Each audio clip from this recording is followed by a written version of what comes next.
주님의 은혜와 평안이 여러분과 또 여러분의 가정 가운데 함께 하시기를 간절히 바랍니다.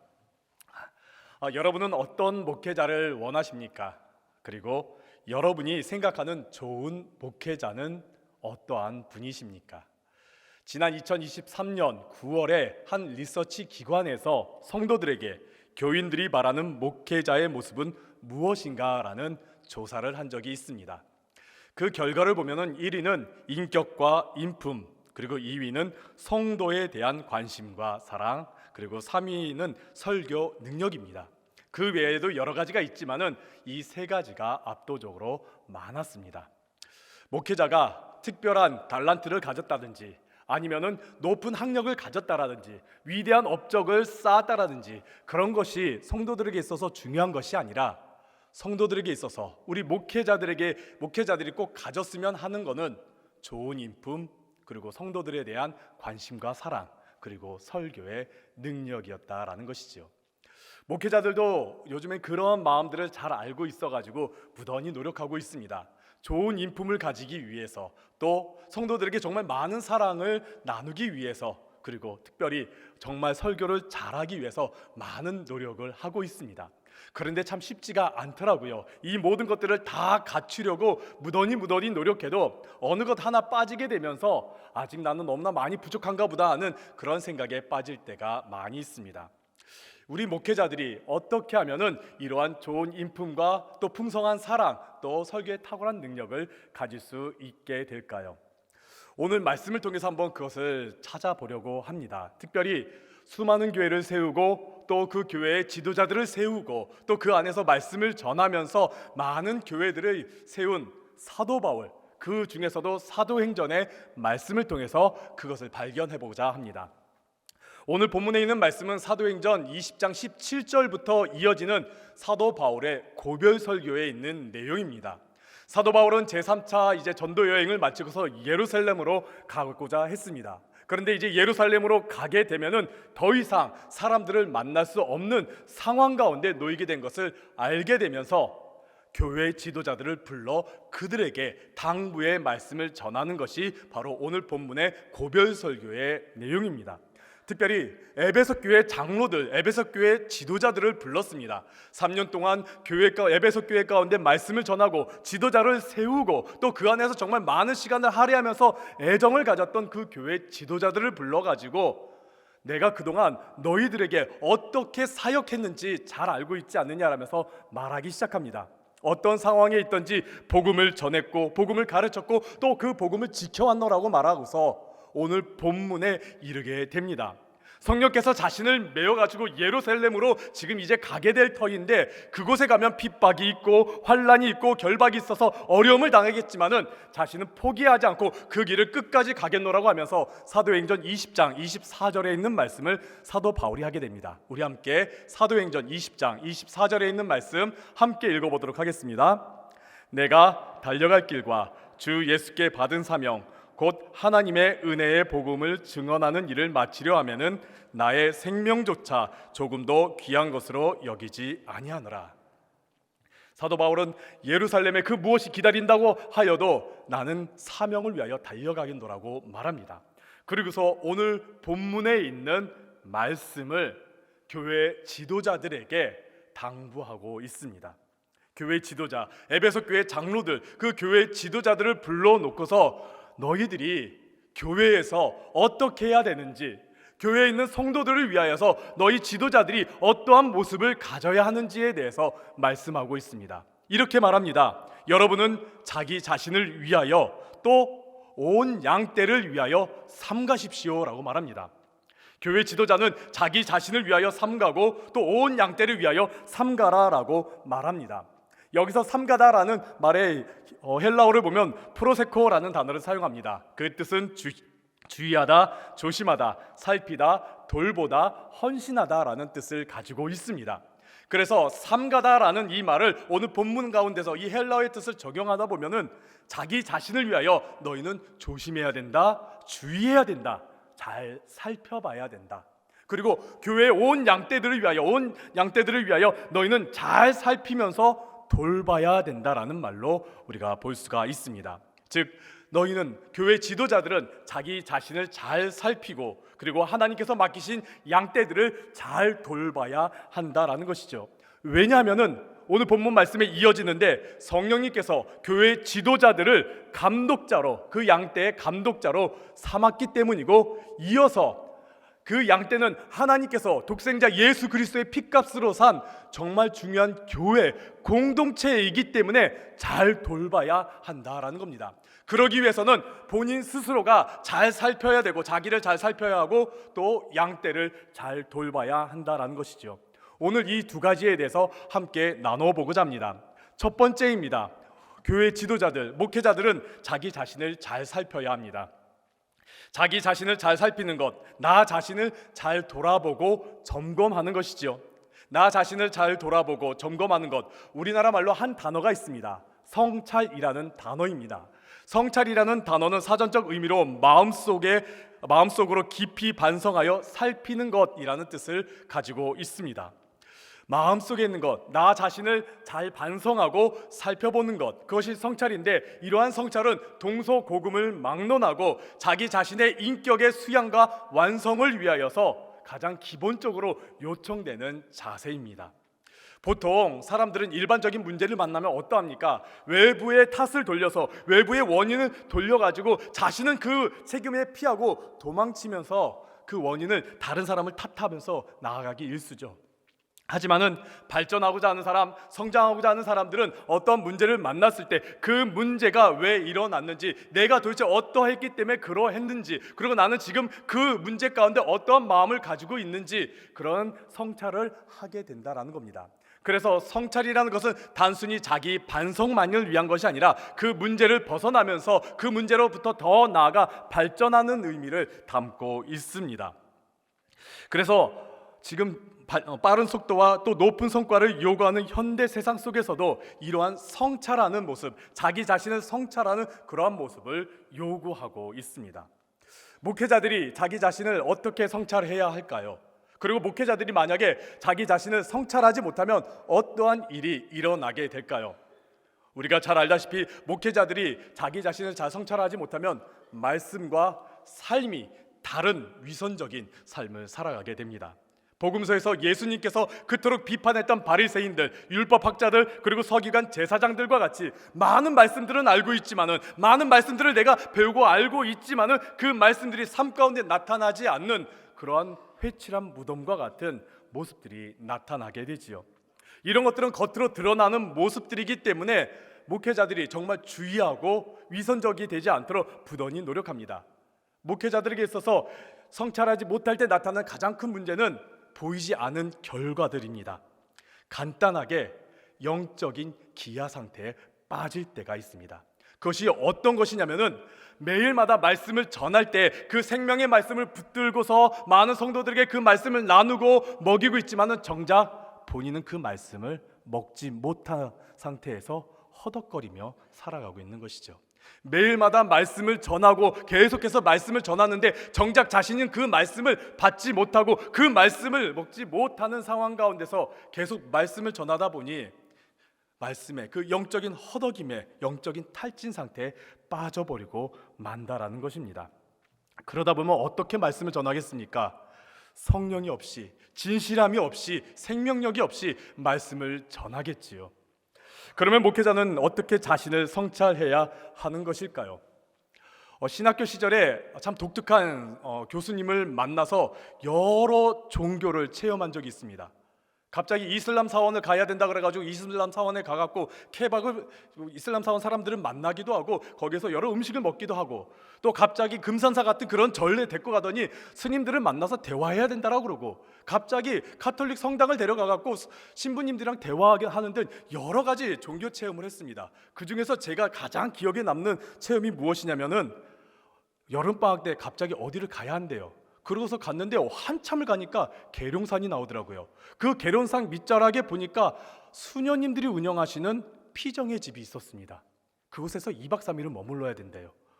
피정의 집이 그 당시에 뭔지도 몰랐습니다. 그리고 또 수녀님들이 운영하고 있길래 수녀님들과 함께 2박 3일 동안 머무른다라는 게 굉장히 어색해서 이건 뭔가 싶었습니다. 그곳에 갔더니 피정의 집이 어떤 곳인가 봤더니 신부님들이 혹은 사제들이 열심히 사역을 하다가 지쳤을 때 혹은 회복하고자 이제 피정의 집에 와서 쉬고 또 영적인 충전을 하고 자기 성찰을 한 이후에 다시 사역에 나아가는 그러한 곳이었습니다. 그곳에서 2박 3일 동안 있으면서 어떤 일을 했느냐? 대단한 일을 하지 않았습니다. 금원 수행을 하는 곳이다 보니까 아무 말도 하지 못한 채 그냥 성경 읽고요, 그냥 모여서 기도하고요, 갑자기 그냥 아무 할 것도 없어서 밖에 나가서 햇볕 쬐고요, 그리고 그냥 가만히 멍 때리고 있고요, 그리고 그냥 생각에 잠기고요, 산책하고, 그런 일들을 2박 3일간 보냈습니다. 그 당시에는, 신학생 시절에는 이게 뭔가 싶었습니다. 나에게 왜 이러한 일들을 경험시키는가 싶었는데, 지금 와서 보니까 우리 목회자들에게 너무나 필요한 성찰의 시간이었던 것입니다. 우리 목회자들에게 있어서 정말 가만히 앉아서 하나님의 말씀을 읽는 시간, 목회자로서가 아니라 한 사람의 그리스도인으로서 하나님께 기도하고, 한 사람의 그리스도인으로서 성경 말씀을 읽으며 하나님께서 내게 주신 음성을 듣고자 하고, 그리스도인으로서 성도들과 세상을 바라보면서 하나님께서 지금 어떻게 역사하시는지를 발견하는 것, 이런 모습이 필요한 것이지요. 이런 일들에 대해서 유진 피터스는 균형 있는 목회자라는 책에서 목회자가 이 세 가지를 꼭 갖추어야 된다. 그 세 가지가 무엇이냐? 첫째 기도, 두 번째 성경, 세 번째 영적 지도라라고 말합니다. 이 세 가지를 잘 점검하고 회복해야지만이 목회자들을 흔들리지 않고 바로 설 수 있다라는 겁니다. 그 책을 읽는 가운데 두 번째 부분, 성경 부분을 읽는데 제가 여러 가지 생각을 하게 되었습니다. 유진 피터슨이 처음부터 이렇게 말합니다. 성경을 읽는 것과 성경을 듣는 것은 다르다. 저는 이 말이 처음에 무슨 뜻인지 몰랐습니다. 성경을 읽는 것과 성경을 듣는 것의 차이점, 그 다름을 분명히 알아야지만이 하나님의 음성을 들을 수 있다라고 말합니다. 그러면서 성경을 읽는 것에 대해서 부정하지 않지만은 목회자들은 성경 읽는 것을 넘어서 성경에서 음성을 들어야 된다라고 말합니다. 그러면서 성경 읽는 것과 성경을 듣는 것에 대한 차이점을 말합니다. 먼저 성경 읽는 것에 대해서 말하는데, 성경을 읽을 때 주도권은 성경을 읽는 그 본인이 잡고 있다라는 것이죠. 내가 읽고 싶을 때 읽을 수 있고, 내가 멈추고 싶을 때 멈출 수가 있습니다. 내가 성경을 읽을 때 그 내용에 대해서 내가 많은 생각들을 가질 수가 있고, 비판하거나 혹은 분석할 수가 있습니다. 그리고 혼자서 성경을 읽을 수가 있죠. 근데 듣는 것은 다르다라는 겁니다. 들을 때 주도권은 내게 있지 않고 상대방에 있다라는 것이죠. 그렇기 때문에 내가 듣고 싶을 때 듣고, 듣기 싫을 때 듣기 싫은 것, 그게 아니라 상대방이 말하고 싶을 때 말하게 되는 거고, 상대방이 멈추게 될 때 멈추게 된다라는 것입니다. 그리고 상대방의 말에 주의를 기울여야 되고, 상대방에게 집중해야 되며, 무엇보다 혼자서는 들을 수가 없다라는 것이죠. 이 부분을 읽고서 한번 저 자신을 점검해 봤습니다. 그러면은 나는 성경을 읽을 때 들으려고 했던 건가? 그럼 난 어떻게 읽고 있었던 건가? 한번 점검해 봤습니다. 언제부터인가 성경을 읽으면서 성경 안에 하나님의 음성을 발견하지만은 그 음성을 들으려고 하는 게 아니라 그 음성을 분석하고 전하려고 했던 그런 저의 모습을 보게 됩니다. 성경을 읽을 때 분명 하나님의 음성을 발견하게 됩니다. 근데 그 발견한 음성을 나 자신이 들으려야 했는데, 그 음성을 들어야 됐었는데, 그 듣기는커녕 그 음성이 무엇인지, 그 안에 무슨 의미가 담겨져 있는지, 그것에만 급급하게 발견했던 것이죠. 왜 그렇겠습니까? 그 음성을 붙잡고서 전해야 했기 때문이에요. 빨리 전하고 싶었기 때문이에요. 전하기만 하려고 했기 때문입니다. 목회자들은 하나님의 음성을 들어야 한다는 겁니다. 읽는 것에서 끝나는 것이 아니라 하나님의 음성을 발견하면 그 음성에 귀를 기울여야 한다는 것이죠. 그러기 위해서는 우리 목회자들에게 참 많은 시간들이 필요합니다. 계속해서 그냥 말씀만 전하고 말씀만 준비하는 그런 시간이 아니라 정말 가만히 앉아서, 정말 우리 평신도들처럼, 우리 그리스도인들처럼 하나님의 음성을 가만히 듣고자 귀 기울이는 시간들이 정말 많이 필요합니다. 그래야지만이 우리 목회자들도 하나님의 음성을 들으면서 나 자신을 성찰하고 점검할 수 있다라는 것이죠. 그래야지만이 그때 비로소 목회자들이 하나님께서 자신에게 맡겨진 양떼들을 잘 돌볼 수가 있습니다. 하나님께서는 목회자들에게, 교회의 지도자들에게 하나님의 그 양들을 맡기셨습니다. 여기서 우리가 꼭 알아야 될 게 하나가 있습니다. 목회자가 양의 주인이 아닙니다. 양의 주인은 하나님이십니다. 목회자는 하나님께서 양을 잘 돌보라고 부르신 사람들입니다. 양떼를 잘 살피고 점검하고 돌보라고 부르심을 받은 자들이 바로 교회 지도자며 우리 목회자들입니다. 특별히 이어지는 말씀에 양떼들을 잘 돌보는 목회자들에게 임무가 있는데 그 임무가 무엇이냐? 감독자의 임무를 가지게 됩니다. 감독자, 헬라어로는 에피스코포스라는 단어를 사용하고 있는데 관리, 감독, 수호하다라는 그런 의미를 가지고 있습니다. 이 단어가 나중에는 비숍, 그런 감독이라는 직분이라는 단어로 발전되지만은 사도 바울이 사용하고 있었을 이 당시에는 어떠한 일에 대해서 잘 관리하는 것, 감독하는 것, 지켜보는 것, 그런 의미를 가지고 있습니다. 목회자는 하나님께서 자신에게 맡겨진 그 양떼를 잘 관리하고 감독하고 지키고 돌보는 자들입니다. 양떼는 하나님의 아들 독생자 예수 그리스도의 핏값으로 산 교회, 공동체, 바로 여러분들 성도들입니다. 너무나 귀중하고 너무나 중요하기 때문에 잘 돌봐야 하는데 어떻게 하는 것이 잘 돌보는 것인지 정확히 알기가 참 어렵습니다. 그런데 한 책에서 이러한 부분에 대해서 잘 설명하더라고요. 오랜 시간 양떼를 돌보며 살아왔던 평신도 사역자 필립 켈러의 저서 양과 목자, 참 유명한 기독교 서적입니다. 그 책을 보면은 초반부에 자신이 양을 돌보면서 느낀 점들에 대해서 말합니다. 양을 돌보는 것은 일반 가축들보다 더 까다롭고 더 세심하게 주의를 기울여야 할 만큼 참 어려운 동물이라고 말합니다. 왜냐하면 양들은 두려움을 많이 타고요, 또 소심하고요, 고집도 너무나 세고요, 어리석고요, 군중심리에 쉽게 빠지고요, 삐뚤어진 습관에 자꾸 빠지려는 그런 모습을 가졌기 때문이다랍니다. 근데 이러한 양의 모습을 보면은요, 일반 사람들의 모습과 너무나 똑같더래요. 주변에 있는 그리스도인들의 모습과 너무나 똑같다라고 말합니다. 주변에 있는 사람들도 마찬가지로 우리들도 어떻습니까? 두려움에 자주 빠지지요, 또 소심하지요, 고집도 왜 이렇게 셉니까? 거기에다가 군중심리에도 자주 빠지고 심지어 자꾸만 어긋나는 길에 가려고 할 때가 많이 있습니다. 필립 켈러는 이러한 양들을 잘 돌보기 위해서, 이러한 양들이 평안하기 위해서 양들에게 있어서 4가지 문제가 있는데 그 문제를 잘 해결해야 된다고 말합니다. 그 4가지가 무엇이냐면 첫 번째가 두려움, 두 번째 긴장, 세 번째가 괴로움, 네 번째가 배고픔에 대한 문제라고 합니다. 양들은 겁이 많기 때문에 두려움에서 벗어나야지만이 그는 평안함을 느낀다라고 말합니다. 그리고 양들은 집단 안에서 경쟁하고 질투하고 적대하다 보니까 그 긴장을 잘 풀어줘야 된다라고 말합니다. 그리고 양들에게 있어서 기생충이라든지요, 벌레 같은 것들이 주변에 너무나 많기 때문에 그것을 잘 제거해 줘야 되고요, 양들이 배고픔을 느끼지 못하도록 늘 배부른 상태에 있을 수 있도록 늘 잘 먹여야 한다라고 말합니다. 그래야지만이 양들은 평안하게 눕고 또 양들은 그 목자를 정말 신뢰할 수 있다라는 것이죠. 그런데 책을 읽다 보면은요, 이 모든 문제가 한 번에 해결되는 그런 일이 있습니다. 그것이 무엇이냐? 바로 목자가 양들 사이에 함께 있을 때라는 겁니다. 양들은 목자가 자신들과 함께 있다라는 것을 알게 되면은 그 목자가 자신의 배고픔을 해결해 줄 거라는 믿음을 가지게 됩니다. 그리고 자신에 있는 그 불편함들을 해결해 줄 거라는 그런 신뢰를 갖게 되면서 평안함을 느낍니다. 무엇보다 목자가 자신과 함께 있다라는 그 믿음을 가지면서 두려움이 사라지고요, 허투루게 했다가 목자한테 크게 혼난다라는 그런 생각 때문에 쉽게 싸우지 않고 긴장이 풀어진다라고 말합니다. 즉 목자가 자신과 함께 있다라는 믿음을 분명히 가질 때 양들은 평안하다라는 것이죠. 그렇다면 목회자가 양떼 그리고 우리 성도님들을 잘 돌보는 게 무엇이겠습니까? 성도님들의 필요를 채워주는 것이겠습니까? 성도님들에게 정말 놀라운 일들을 행하는 것이겠습니까? 그렇지 않습니다.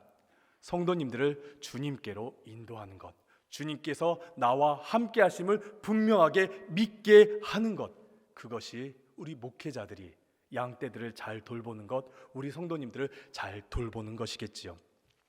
목회자는 목자가 아닙니다. 그래서 여러분들의 필요를 다 채워줄 수가 없습니다. 여러분들의 두려움, 여러분들의 불편함, 그 긴장들을 다 해결해 줄 수 없습니다. 그 모든 것들은 다 우리 주님께서 하시는 일입니다. 우리 목회자들은 여러분들을 방황하고 상처 입고 힘들어하고 괴로워하는 여러분들을 주님께로 말씀을 통하여서 또 상담을 통하여서 사랑을 통하여서 하나님께로 잘 이끌어가는 하나님의 감독자, 관리자, 돌보는 역할을 하는 자들입니다. 이러한 역할에 대해서 미국 루터교에서 오랫동안 목회 사역을 하고 목회자들을 가르친 헤럴드 생크바일이라는 한 박사님이 영혼을 돌보는 목회자가 가져야 할 마음 자세라는 내용의 책을 하나 썼습니다. 근데 제목이 참 재밌습니다. 목자, 개, 양떼. 처음에 제목을 보면서 이게 도대체 어떠한 책인가 그렇게 했는데 읽어보니까 그 내용이 무엇이냐면은 목회자는 양떼를 이끄는 목자가 아니다. 목자를 돕는 목양견과 같다라고 말합니다. 목회자는 양떼를 이끄는 목자가 아니라 목자를 돕는 목양견과 같다라고 말합니다. 그러면서 목양견에 대해서 쭉 이야기합니다. 목양견은 다른 지성을 가진 유순하고 충실한 대리자이다. 목양견은 자신의 주인의 지시에 순종하고 주제넘게 나서지 않는다. 자신이 상대해야 하는 얼마 안 되는 양들이 몹시 성가시고 문제를 일으키고 장난치고 길을 잘못 가고 또 문제를 많이 일으킬지라도 목양견은 그 양떼와 꾸준히 함께 한다. 목양견은 목자와의 관계를 자기 생의 중심으로 여긴다. 그래서 양떼와 함께하는 자기 일을 즐겁게 수행하고 골칫거리를 걱정하지 않으며 겉으로 드러나는 결과에 낙심하지도 않는다. 목양견은 목자의 대리자 역할을 하며 오로지 목자의 마음과 의지로부터 연결된 역할만 한다. 그리고 목양견은 항상 목자 주인만 바라본다. 사랑하는 성도 여러분, 우리 목회자는요 최고 경영자가 아닙니다. 그리고 우리 목회자는요 또 코치도 아닙니다. 긍정적인 연설가도 아니고요, 또 영적인 교통 순경가도 아닙니다. 종교활동 지도자도 아니고요, 전문 상담가도 아닙니다. 우리 목회자는요 하나님께서 부르셔서 양떼들을 잘 돌보며 하나님께로 인도하는 목자 곁에서 목자를 돕는 목양견과 같은 자들입니다. 성경 곳곳에 목회자들 또 교회 지도자들이 어떠해야 되는지 참 많은 말씀들을 전하고 있습니다. 그중 오늘 본문의 내용은 사도 바울이 혼란스러운 이 세상, 이단과 또 로마의 핍박과 또 많은 어려움들 가운데서 성도들을 바로 세우기 위해서 교회 지도자들이 어떠한 자세를 가져야 하는지, 어떠한 자세로 목양을 해야 하는지, 어떠한 자세로 성도들을 돌봐야 하는지를 나타내고 있습니다. 그것이 첫 번째가 자기 자신을 잘 살피는 것이고, 두 번째가 양떼들을 잘 돌보는 것입니다. 목자이신 주님을 바라보면서 우리 성도들을 주님께로 잘 이끌어가는 말씀으로 또 사랑으로 또 좋은 인격으로 하나님께로 인도하는 그러한 역할을 하는 자들이 우리 목회자들입니다. 이러한 목회자들이 될 수 있도록 여러분들 많이 기도해 주시기를 간절히 바랍니다. 그리고 이러한 목회자가 될 수 있도록 여러분들이 정말 많이 도와주시길 바라고, 또 우리 목회자들도 오늘 본문에 있는 말씀을 기억하면서 정말 나 자신을 잘 살피고, 그리고 하나님께서 내게 맡겨주신 그 양떼들을 정말 잘 돌봐야 되겠다는 그 사명감을 가지고 나아가도록 하겠습니다. 그 마음을 여러분들이 가져주시면서 기도해 주시고, 목회자들 또한 기도하도록 하겠습니다. 여러분들의 기도가 정말 많이 필요합니다. 많은 기도 부탁드립니다.